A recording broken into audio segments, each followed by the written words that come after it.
Hey, Mike here. I just wanted to let you know that you can listen to Dark Poutine early and ad-free on Amazon Music, included with Prime. You're about to listen to a historical episode of Dark Poutine. After episode 149, you will find Scott is no longer with the show. In an effort to maintain continuity and offer listeners as many episodes as possible, we are leaving the episodes in which he co-hosted intact. Thank you.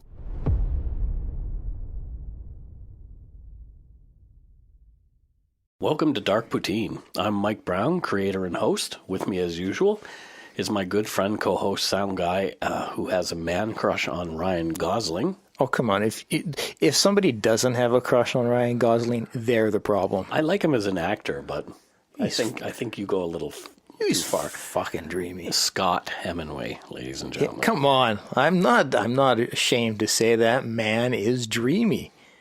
Well, I'm not. He's a very good-looking man, yes. And you know what? What? A lot of people say he looks like me. See, this is why, because Scott's a narcissist. I'm a mini narcissist. So let's get to it. Dark Poutine is not for the faint of heart or squeamish, as our content contains mature themes, harsh language, and graphic descriptions of violent crimes. Listener discretion is strongly advised. What you are about to hear most likely took place in Canada, but if not, it will include Canadians. We're not experts on any of the topics we present, nor are we professional journalists. If you're looking for impeccable research and well-written content, CBC or the Globe and Mail might be a better bet.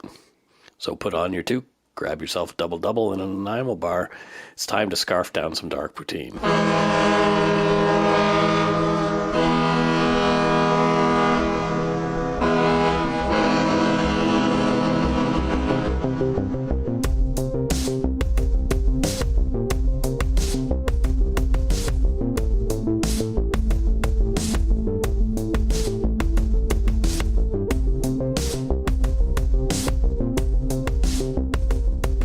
Welcome to episode 17 of Dark Poutine.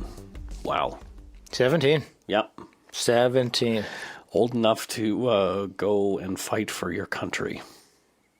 And our podcast is doing that daily. Fighting for our country? It's fighting for Canada. It's fighting for your rights to party. There you go. In the late 1960s, a vicious serial murderer stalked and killed at least 3 women in Montreal, Quebec. He was given the nickname the Vampire Rapist due to his penchant for brutally biting his victims during the commission of his heinous crimes. By the time he was caught in Calgary, a 4th woman was dead. His trial included the first testimony in forensic odontology in Canada, setting legal precedents. Yeah, that's a beautiful word. Odontology. Odontology. Yeah, exactly.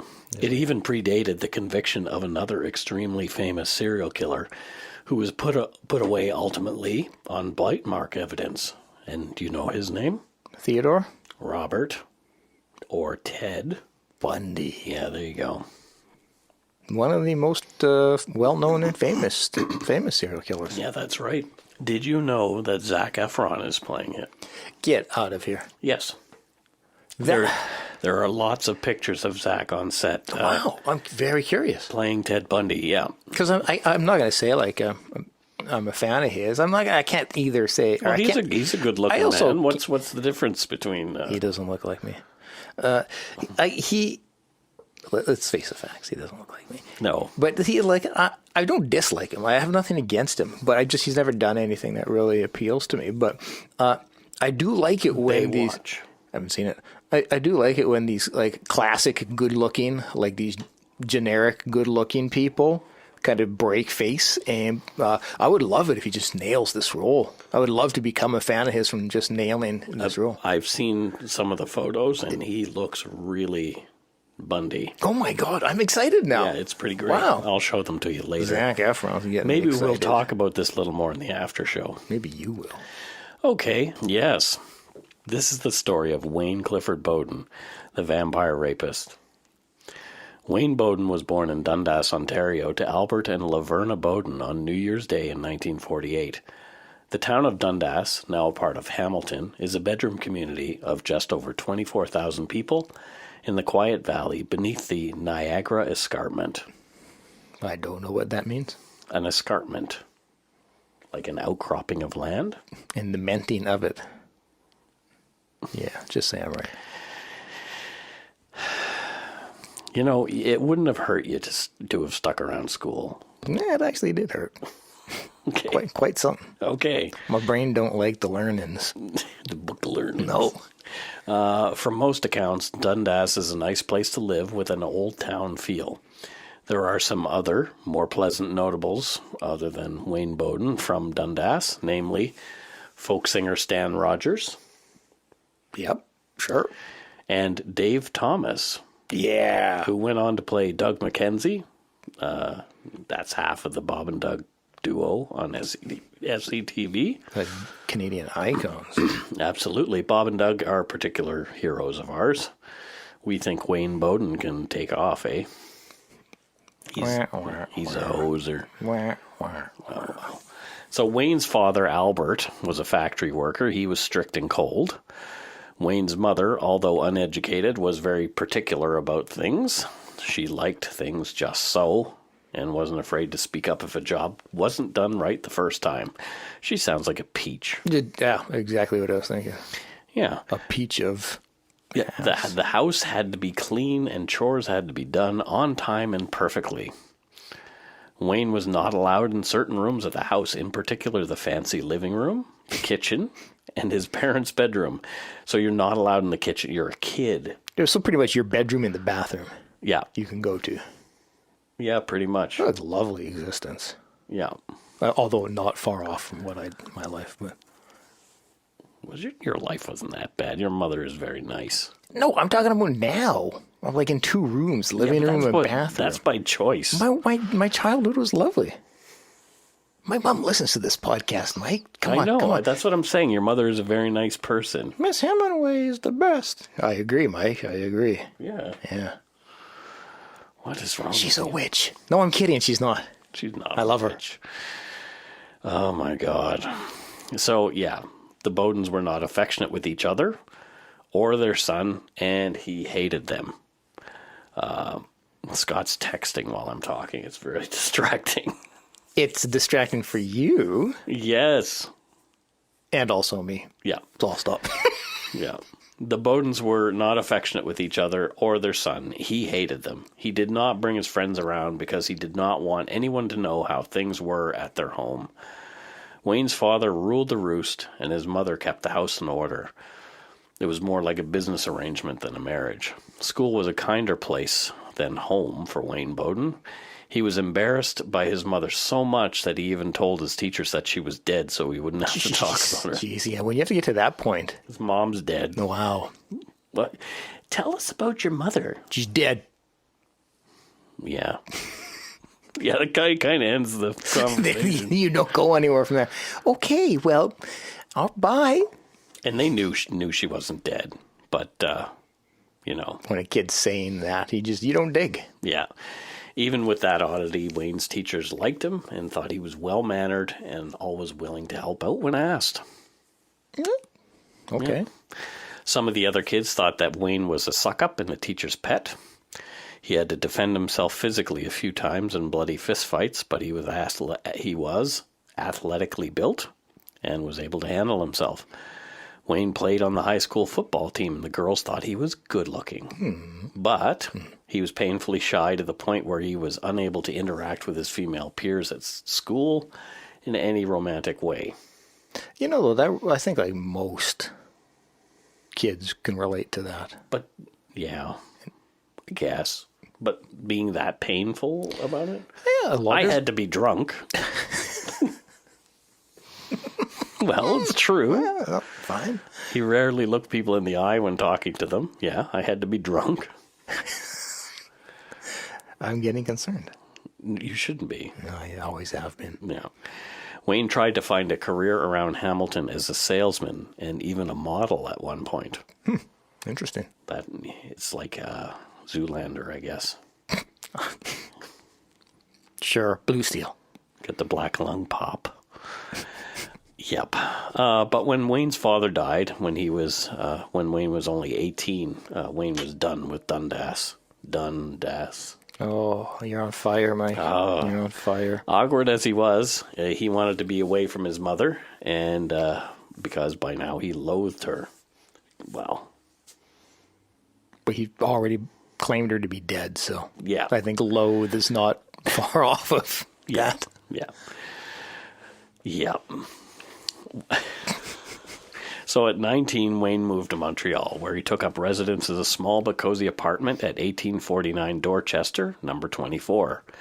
Boden's shyness followed him to the big city, where he took on jobs as traveling salesman. So you're shy, but you want to be a traveling salesman.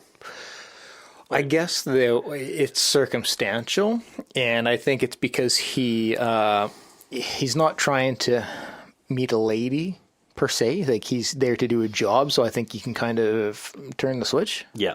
And a lot of killers, a lot of serial killers and psychopaths are actually very charming. Yeah. Well, he was. Yeah. But I think his confidence was low. So I think maybe he took on that job of being a salesman because, like you mentioned, it's a structured environment to deal with people in, so you know what's expected of you. And number two, you get to practice being charming. Mike, it's a brilliant observation. Seriously, I think that's yeah. I think you're spot on.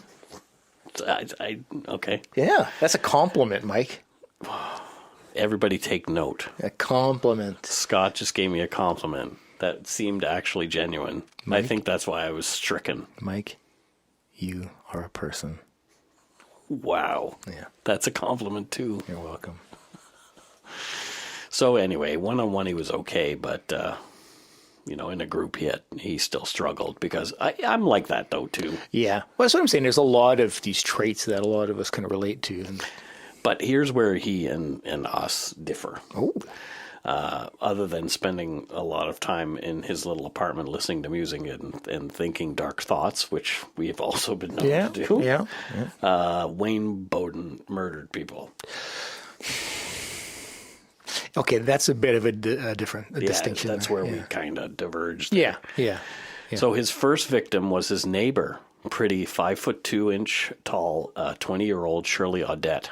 She lived literally down the block from Wayne Boden at 1831 Dorchester in apartment 2. She was living there with her 26-year-old boyfriend, Kenneth Ehlert, who she'd been with over a year. Shirley was a troubled, nervous girl who'd been hospitalized the year previous with unspecified mental issues. Oh. Yeah. She just found out she was pregnant. Although she was promiscuous, Shirley was certain that the baby was Ken's. He wasn't as sure, and their relationship was a bit strained because of that. That sucks. Yeah. Ken worked nights, and Shirley hated being alone. She would often call Ken at work throughout the night. When I worked security, Carol used to call me in the middle of the night. Yeah. Yeah. Make sure you're safe. Make sure I'm safe, yeah. Anyway. Carol's good like that. Yeah.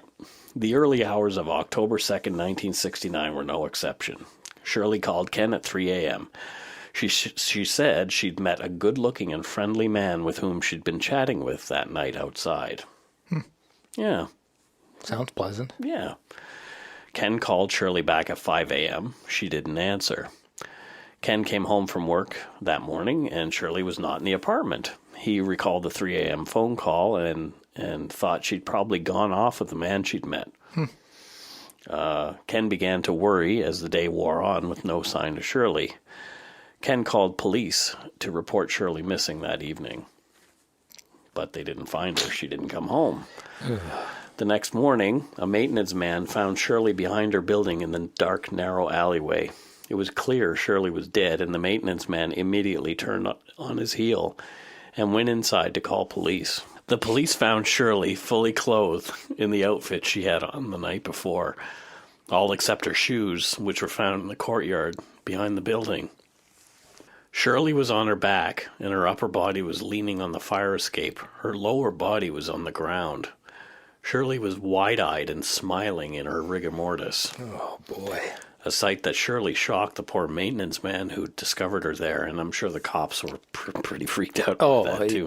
That would be just a terrifying sight to see. Grinning like the Joker. Yeah, that's exactly what I thought. Like, whoa. Just scary. Oh. So did the guy pose her like that? I don't know if you can like pose a smile, like if somebody's sitting upright. I don't know how. I haven't tried to manipulate a dead body. Yeah. So I don't know. Like, I don't know if, like, yeah. The only dead body I've ever actually touched, well, there's two. One was the guy we were giving CPR to who died in front of us at work. That's a whole other story. And then the other one was my grandma. I touched her hand when she was in the casket there. Yeah. But anyway, it would be kind of weird trying to pose somebody, I think. I mean, definitely he took pleasure in posing his victims, but I don't know if you can.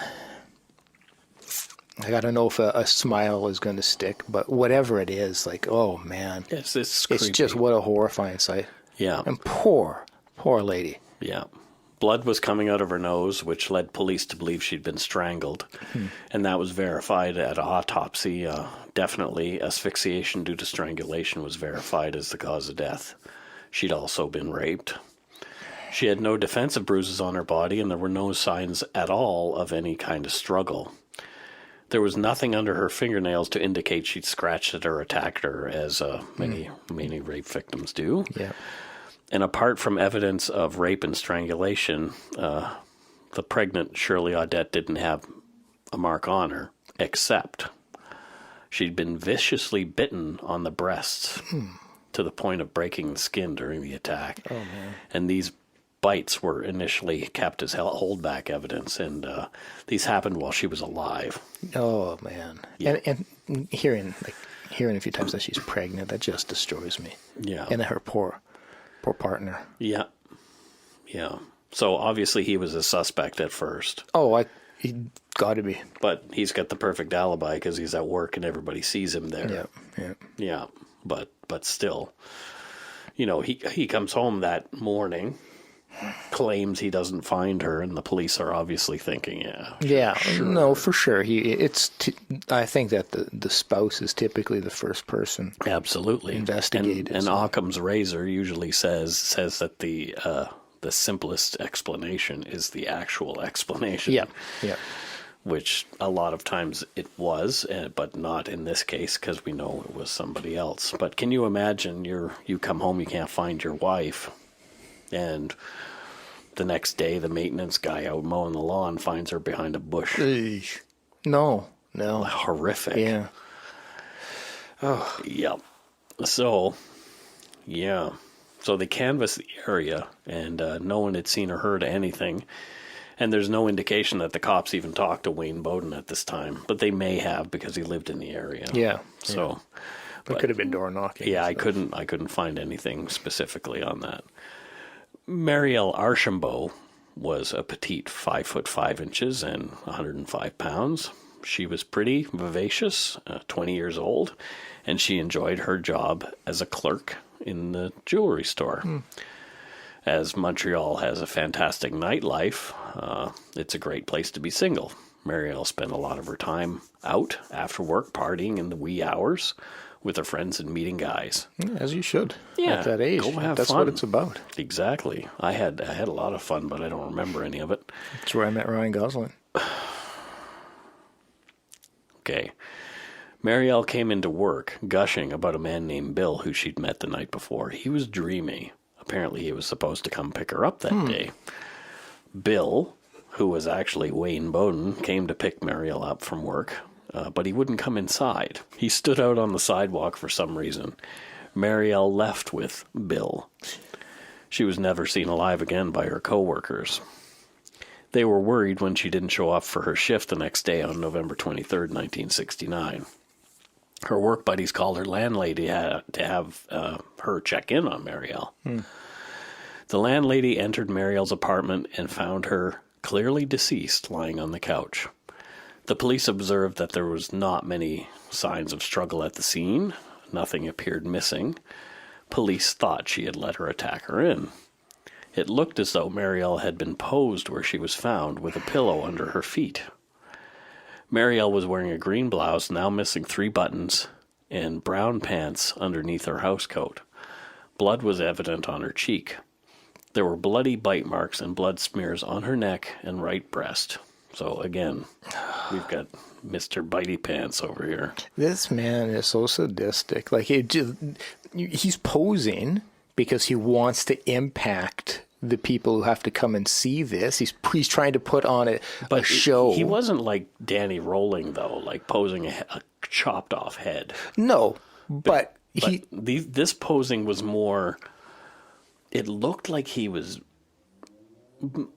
as I was reading, his posing was more like, I'm taking care of this person. Oh, really? Yeah. Oh, okay. It's like, it may imply that there was a little remorse in there. Yeah.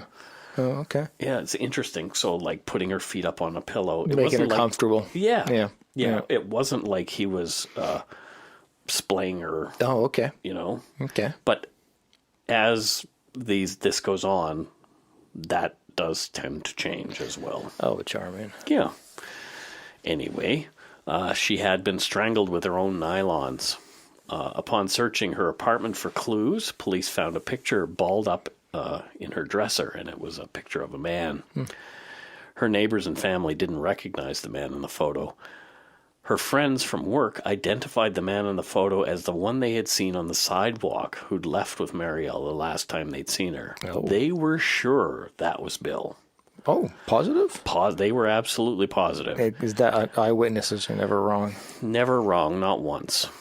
The police were ecstatic, of course, with the similarities of this murder, the murder of Shirley Audette and another from 1967. They were relieved at what they believed to be the first solid lead in the case. So, here's a photo. Yep. And they thought all of these were connected. So, yeah, now we can talk about where he's biting people. They released the photo across Quebec, and people were on the lookout for who they were calling either Strangler Bill or the Vampire Rapist. Strangler Bill. Vampire Rapist will certainly have that'll catch on in the media. Absolutely. Months later, people came forward and told police that they knew the man in the photo. Not only was his name not Bill, and not Wayne Boden, this man had also died months before the first murders, and he was just a friend of so much for that. Yeah. So much for that eyewitness account. So cops have been looking for the wrong man. Oh. Fantastic. Yeah. If your name was Bill, though, and you were trying to meet a girl at a bar in Montreal, good luck. 3 women were dead, right? And everybody was terrified because there's a monster in the city. No, for sure. Yeah. Yeah, no. When we go back to the Abbotsford Killer, I can remember that panic and terror. Yeah. So when that stuff's going on, I'm sure, people are on edge. Yeah. Well, there was no internet then, but... Still, it would be bombarded on TV, on the news and everything. So if you're like, hey, what's your name? Oh, I'm Bill. You'd probably be like, yeah. Okay. Again, the cops canvassed the area with no other solid leads. A third woman, Jean Way, 24 years old. She was born in Newfoundland and came to Montreal to expand her horizons. I mean, there's not a lot of horizons in Newfoundland to expand. It's a nice place, but it's not a very... If you want to have a career... Yeah, it's not a place that you stay. No. Yeah, much like, a lot of the Atlantic provinces, those have-not provinces. Yeah. It's rough for a young person starting out, so lots of us move west, like I did. Yeah. And that's what Jean Way did, too. She was tiny, 4'11", weighed only 110 pounds. That's a very small person. Yeah. On the 16th of January, 1970, she spent the day going from store to store shopping. She noticed that she'd seen the same man at a few different stores. Was he following her? Yes. Well, she tried to make eye contact, and whenever she would look directly at him, he would avert his eyes, and he would even go as far as to hide behind clothes racks or leave the store that they were in. This guy was giving her the heebie-jeebies. Just giving me the heebie-jeebies. Yep. So she went into another store. Yep, still there. Yep. What a creep. Yep. Jean made a quick turn into a photo studio, and she told the proprietor she was being followed and asked if she could use the back exit. The owner of the photo studio said, sure, showed her to the back entrance and watched her walk down the alley. He then returned to the front of the shop and looked outside. He didn't see anything unusual. There was no man out there, like, peering in the window or anything creepy like that. Yeah.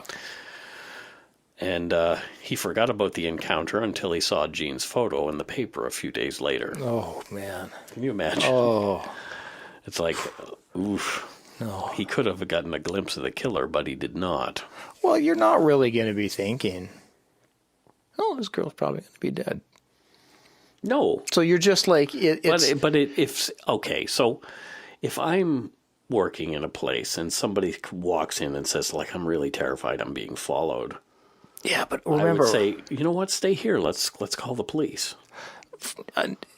In 2018, yes. What year was this all happening? 1969. Yeah, I mean, like, that was still a time, like, genuinely she should be in a kitchen was the belief of a lot of people still. Oof. So, I mean, it's not going to be treated nearly... And there was no social media. Yeah. So you're not inundated with this stuff. So fair enough.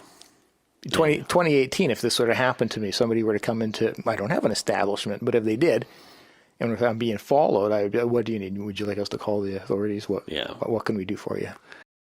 If you're looking for a smoking gun, I can absolutely guarantee you, you will not find it. In October 2001, a series of letters filled with a deadly powder called anthrax were dropped into the U.S. mail system. What started as an unprecedented case turned into an unsettling mystery. Who sent these deadly letters, and why? From Campside Media and Sony Music Entertainment, I'm Josh Dean, and this is Cover Up Season 4, The Anthrax Threat, available now. Yep. Anyway. Tangent over. Jean had been dating her boyfriend Brian for about a month. They had a date set up for that Saturday evening, so the next day. And when Brian came by and found Jean wasn't answering her door, he wasn't surprised. But not overly concerned because he was early. So he went to a pub and drank some beers and came back at the time they'd agreed upon. He knocked, no answer. So he let himself into Jean's apartment. I guess he had a key. Yeah. They've been together a month. Yep. Sure, here's a key. Jean was lying on the bed, dead, but still warm. Oh, my God. The belt from her housecoat was wound around her neck. Oh. Brian freaked. He frantically ran to the police department nearby. When they came back, Jean had been covered with a green bedspread. She had not been when Brian left. Oh, my God. So... was the killer still in the house when Brian was there before? Well, I don't see any other logical explanation. Unless a dead person got up and put a bedspread over themselves. Yeah, no. Oh. Right? Could you imagine him when he found that out? So there you go again, though. Oh. So here's another bit of that posing. A bit of that, I feel a little guilty, so I'm going to cover this person up because I did something bad to them. Yeah, a lot of the times if they're covered, if the head is covered, it's not so much about... It's about guilt, not so much about remorse. I don't want... don't look at me. Don't look at me. Everything was covered except her feet. So her feet were sticking out of the bedspread. Like, not making a joke, because is it possible it was just a short bedspread? It wasn't a joke. It was a legit question. I don't know. Ask the cops in Montreal in 1969. I will. But anyway, yeah, that dude was still in the house. Oh, so man. creepy. Yeah. Oh, yeah. I was saying, I think earlier, it reminds me so much of the show The Fall. Yeah. Oh, it gave me so many shivers. Yeah, that's a great show. Yeah. This time, there were definitely signs of a struggle. The apartment was a mess, which was not its usual state. Jean apparently was a great housekeeper. As well, she had fibers underneath her fingernails, so she'd been scratching at something. Brian was immediately considered a suspect. Had there been a falling out between the two and led to her demise? Autopsy showed Jean Way had been strangled again. and raped. And again, bloody bite marks on her breasts and neck. One of her nipples had almost been bitten right off. Oh, no. Brian was eventually cleared, as well as they could, and the police put this murder down to Strangler Bill again. So also the vampire rapist. Yeah. Although not a suspect at this time that we're aware of, Wayne Boden didn't want to take any chances. It was time to move on. Okay. So he moved to Calgary, Alberta, Cowtown. Yeah. Pretty soon after the Jean Way murder. So Alberta's oil and gas industry was booming at the time, and many young men from all over Canada were moving there to take advantage. Yeah, my grandfather he lived there. He was an oil man. Yeah. Boden just happened to have some other motivations for heading west, clearly. He thought a change of scenery would be good. Maybe he could leave the past behind him and start fresh. No more of that stuff. Yeah, because it was just the geography that was his problem. Yeah. Yeah, that'll fix everything right up. Whatever it was driving Wayne Boden to do the things he did in Montreal came right along with him. He began to talk to women in bars. He was feeling more comfortable now. It was becoming easier. Another person who had been attracted by opportunity to Calgary was Elizabeth Porteous, a pretty 33-year-old schoolteacher. She'd moved to the city a couple years earlier. Elizabeth was single and looking for love, but she didn't date a lot. She was pretty particular about who she wanted, and she really wanted somebody to sweep her off her feet. She and her friends traveled to Banff one weekend to get away from the city and party and ski a bit. Elizabeth was waiting for her friend in a local bar when a good-looking young man who called himself Bill sat down beside her and started chatting her up. They were both from the Hamilton area. Small world. Yeah. He said he had noticed a Hamilton sticker on her car. The two exchanged phone numbers and promised to meet up back in Calgary again. Bill left before her friend arrived. On the way back to Calgary, Elizabeth prattled on about Bill and how nice and good-looking he was. 2 weeks later, Elizabeth and Bill had their first date planned, and Elizabeth's friends helped her shop for an outfit for the date, so that's how important this was to her. Yeah. When Elizabeth didn't come to work on May 18th, 1971, the morning after the date with Bill, her coworkers were concerned. This was unusual. There was no answer on her home phone. We see this is all going in the same direction as it usually goes with this guy. Yep. People assumed her big date had gone well at first. The day passed, and the faculty at the school grew more concerned because she was still not answering her phone. The maintenance man for her building was called, and he entered Elizabeth's suite and made a grisly discovery. Lying near the front door to the apartment was a semi-nude body of Elizabeth Porteous. Her apartment showed signs of a struggle, although it was evident that the killer took some time to clean up and wipe things down in the kitchen prior to leaving. Elizabeth had been raped and strangled and left, dress torn open, spread-eagled in what police referred to as the rape position.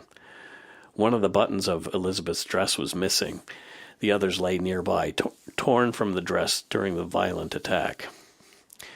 Elizabeth had been viciously bitten 77 times on the neck and both breasts. Her right breast had been bitten through from bottom to top. This was the most brutal attack yet. So he's escalating. Yeah, clearly. Yeah. Mm-hmm. Oh. But his time between his last attack and this one was greater, so maybe he had more of a buildup of whatever. Oh, interesting, yeah. Of crazy. Yeah. Yeah. So Elizabeth's body was moved to the morgue, and part of the process to gather evidence is to remove the victim's clothes. This allows for closer examination of the body prior to autopsy, Yeah. A cufflink clattered out onto the autopsy table. Formerly caught up in Elizabeth's clothes, this must have belonged to her attacker. So a clue. Yep, there we go. Yeah, but who does that belong to? How many men would have cufflinks? I guess he'd be a snappy dresser, I guess. Well, cufflinks were quite common back then. I've done my research. My cufflink research. Okay. Yeah. Sure. Yeah, it's intensive.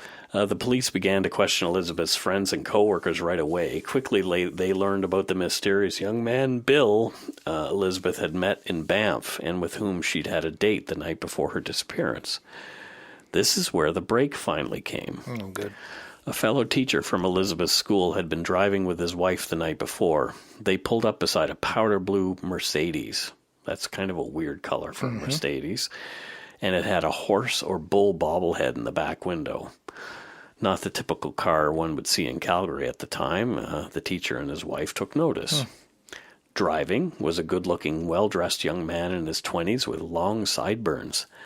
Elizabeth Porteous was at his side, wearing the clothes she'd been found murdered in. This must have been Bill. Police did a quick search for cars matching this weird description and got a match right away.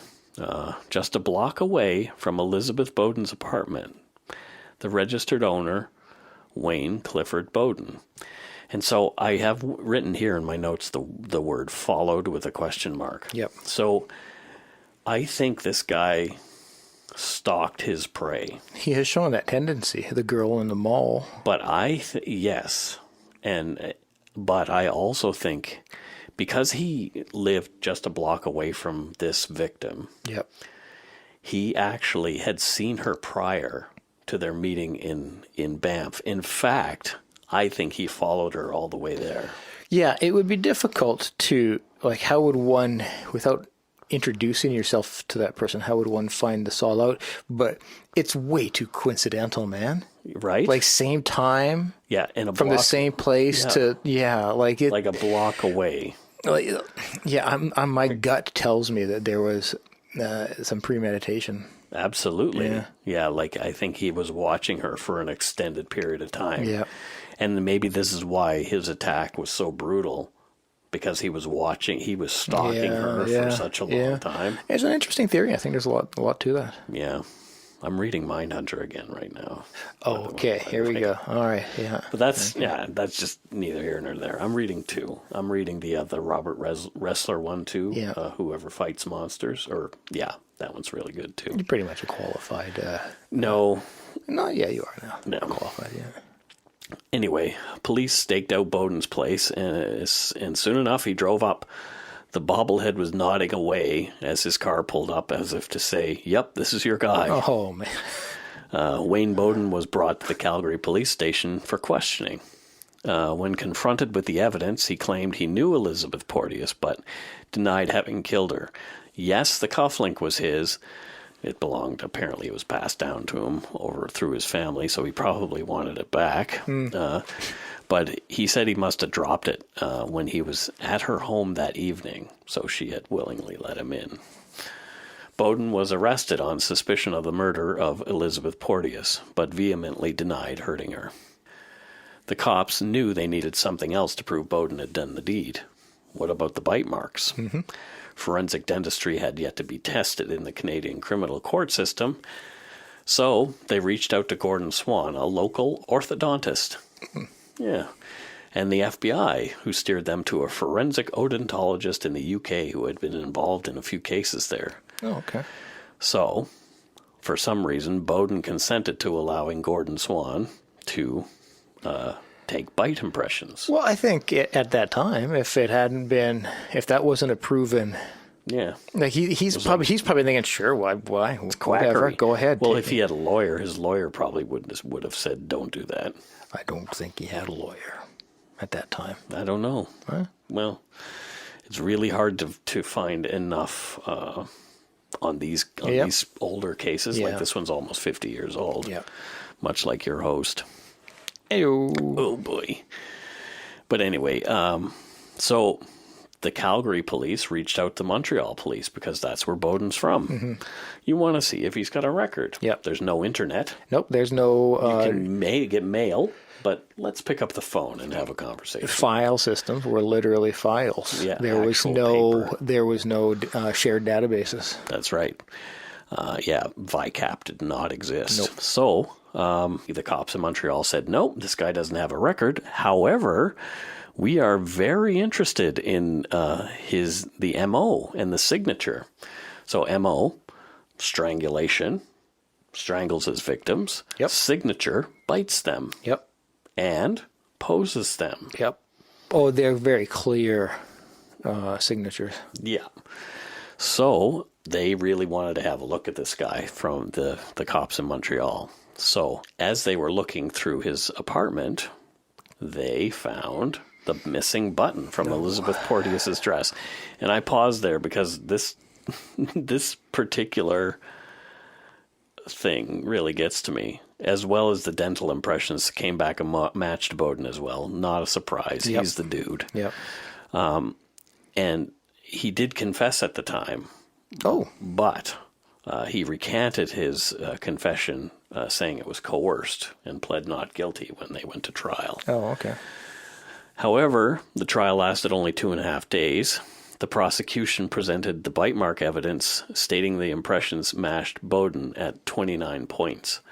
Fingerprints only have to match at 10 points to be considered a match. So That's interesting. So bite mark evidence is actually quite good. Yeah. Oh, it's very interesting. Yeah.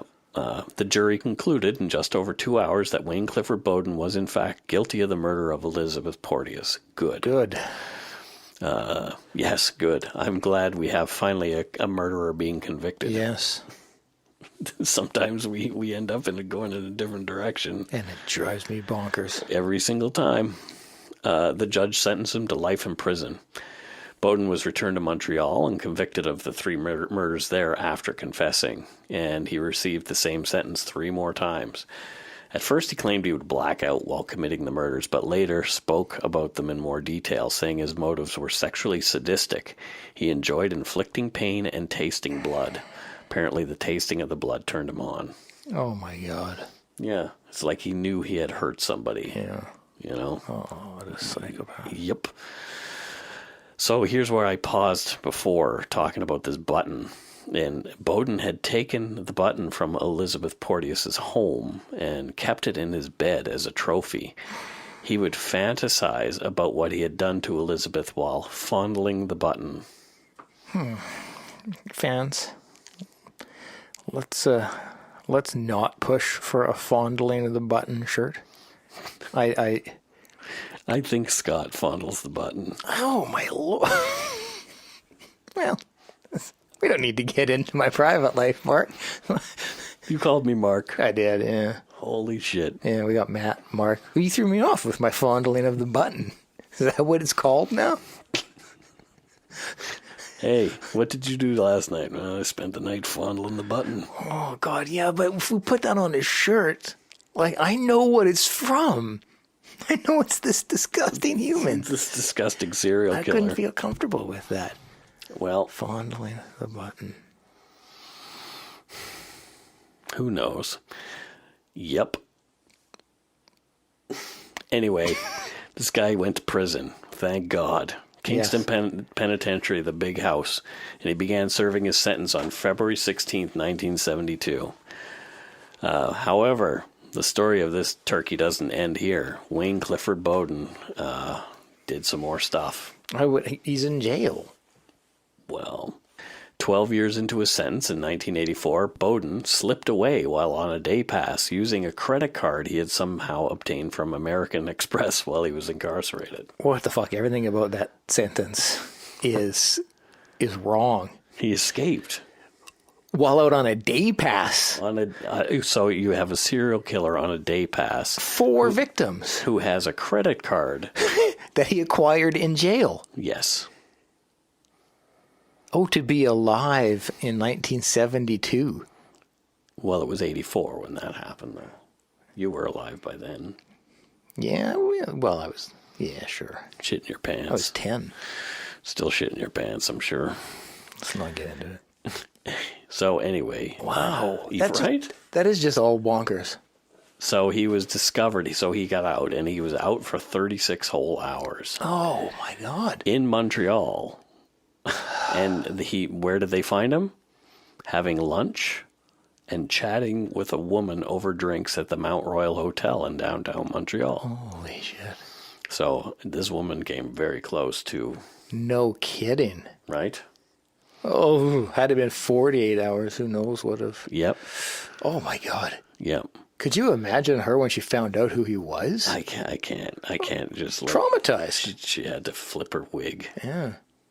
Holy crap. Yeah. The escape was investigated by Corrections Canada, of course, and three of Boden's overseers were punished for allowing a serial killer to get loose on the streets he'd used as a hunting ground. If that punishment was to also put them in jail with them, I'm okay. Well, I don't think it was. It was probably just a slap in the hand. Yeah.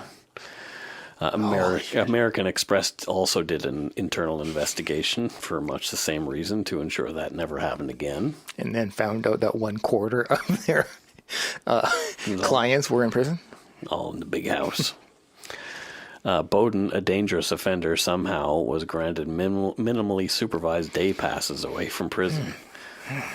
Since that time, if a prisoner is considered a dangerous offender in Canada, their movements are more restricted and they rarely receive day passes. But it sometimes happens. Oh. I don't think Paul Bernardo, for example, is ever going to get a day pass. There would be a few people pissed if that were to happen. Yeah. Like the world. The world. Do you hear something? Your cat meowing at the door. Yeah, he is. William Clifford Boden died of skin cancer on March 27, 2006 in a prison hospital.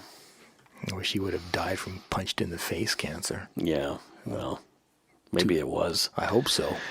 Before we go, we want to give a shout out to our latest Patreon patron, who is Heather from Fort Worth, Texas. And thanks also to Kyla, who's very active in our dark poutine yumber yard. Yep, totes awesome. Yeah. Totes awesome. She upped her pledge. So thank you so much for everybody who pledges with the show. We've got our swag. We finally got our stickers. Woo, woo. We've got some T-shirts and other things that you can buy in our Threadless store. Yeah, thanks to everybody who purchased stuff already. I can't wait. Hopefully you can all take some photos and send them our way. Right, exactly. And we're going to have a T-shirt giveaway here pretty quickly. Woo, woo. Yeah. What? Yeah. So we will actually purchase the shirt for you and send it to you. If it doesn't fit you, deal with it. Deal with it. So probably give us I hope it's too small I hope it's the smallest size and everybody's got to just sausage their way in it. What size shirt do you wear, Scott? Typically? Okay, so there's a reason he's not telling us. I've graduated. I've gone from an extra small Yes. to a small. Oh. Yeah. Well, my fitted shirts, when I would buy a fitted shirt, they were extra small all the time. Yeah, I am not extra small. Since 3 years of not having to go into a day job, in the middle, it's probably a medium. Okay. Skinny fat. Skinny fat is correct. If you want to donate to us, you can do so at patreon.com/darkpoutine or send us some donut money at via PayPal. Or PayPal. PayPal. At our email address, darkpoutinepodcast@gmail.com. Here's a promo from Akshay from Blood on the Rocks. Hello, and welcome to a promo for Blood on the Rocks, a podcast on all things creepy, morbid, or otherwise dark. I'm your host, Akshay Taylor. Join me and various guest hosts as we cover a whole load of subjects. We'll show you the world of serial killers, accidents, hauntings, black metal, and more. Find us on iTunes, Stitcher, and all those other fancy podcast platforms. Alcohol and profanity content may vary. Check out our website, www.darkpoutine.com, for show notes and other cool stuff. If you have any story ideas, questions, comments, or just want to say hi, you can reach us via email at darkpoutinepodcast@gmail.com. I got an awesome email from somebody from Lunenburg today. Whoa. Yeah, and where's that? China? It is not in China. Lunenburg is where I'm from. We've had this discussion. Her name is Crystal. Okay. And she said, I just wanted to say hi. It's cool to hear you talk about Nova Scotia in your podcasts. Listen to your podcast while at work in Lunenburg. Keep poutining. All the best from the East Coast, Crystal. Thank you so much. I emailed her back, but I'll say, it means a lot to me that people on the East Coast like us, because there are other podcasts out there from the East Coast, but there's no dark poutine on the East Coast. We're here in Surrey, British Columbia, and it fries my brain that anybody has even heard of us back there. Dude, 50,000 downloads. 50,000 downloads. I'd say I'm speechless, but I'm currently talking, so that doesn't quite qualify. I am just ecstatic. I'm all kinds of emotions. 50,000. It was just a few months ago. We're going to talk more about that in our after show, which is going to be for our patrons. So we're going to start doing a Dark Poutine after show after every single show. I teased you all. Yeah, well, he did that. You can leave us an internet voicemail from your PC at darkpoutine.com/message. 2 people have done so far, but it's kind of fun. Let's make it more. And we will play them. Like, if you want to email us an MP3 of you saying, go shit in your hat, I will, Mike Brown, Scott Hemingway, go shit in your hat. And I will play the go shit in your hat. Maybe I shouldn't have said that. Well, I do the audio, so I'll edit it so it's just Mike, go shit in your hat. I'll edit out the Scott part. Fantastic. Yeah. So please follow us on Facebook, Twitter, and Instagram. Just search Dark Poutine. Tell your friends about us. Lots of people clearly have. Especially fun is our closed Facebook group. We're now calling it Dark Poutine Yumber Yard. Yep. Soon to be go shit in your hat, yeah.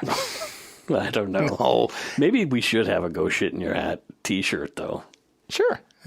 Have like a hat with like a piece of poop sort of like leaning over it. But this group, the Yumber Yard, I love it. I do too. I love it. So if anybody isn't in there and you want to be, just send us a request. It's on our Facebook page. And I will approve it. Yeah, because it's fun, man. These people are nutty. Yeah, they're nice people. The internet is not often a very fun place or a kind place. Yeah. But there has not been a single argument in that group. It's just fun. Yeah. It's literally just fun and supportive. I just love it. People from Australia, people from Canada, from the US, all over, UK, you name it. Yep. Marta from Denmark. Yep. No Russians, though, I don't think. Well. Putin. Dark Putin. That's why. That's what they think it is. Exactly. If we listen, we get killed. Exactly. You can subscribe to us on your favorite podcast directory like iTunes Podcast, Google Play, Stitcher, TuneIn, Spotify, and our host Podbean. Lots of you have left 5-star reviews. Somebody, I think, left us a 1-star review, and they said, awesome podcast. They said all this really nice stuff, and then they gave us 1 star. I think it was meant to be a 5-star review, but it's fine.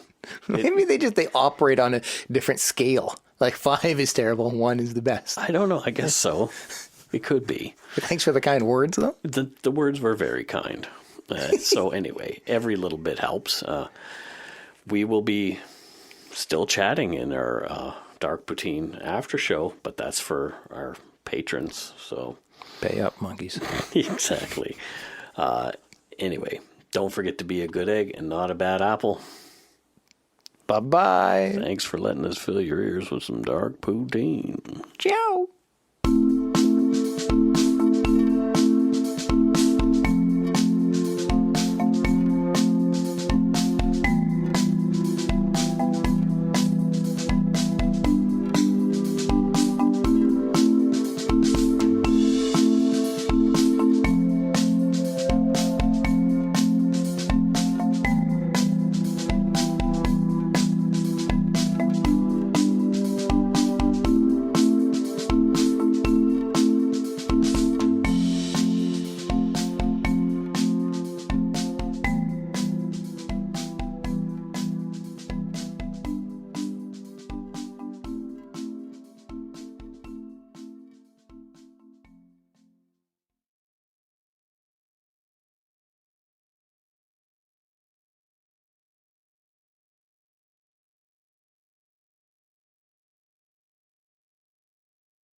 Hi, it's Shauna, and I might be a bad parent because my kids think French fries are vegetables. Hey, it's Ryan, and I might be a bad parent because I went out for wings when my wife was in the hospital after giving birth. Johnny here. I might be a bad parent because in my house, the tooth fairy gives pocket change. But we're not alone. Len emailed us and said his 6-year-old daughter's Tarzan moment going from love seat to lazy boy by curtains made him more proud than any dance recital. And Andy left his 2-year-old at the rink. All right, guys, I'm sure we're not alone. Like Andy's kid.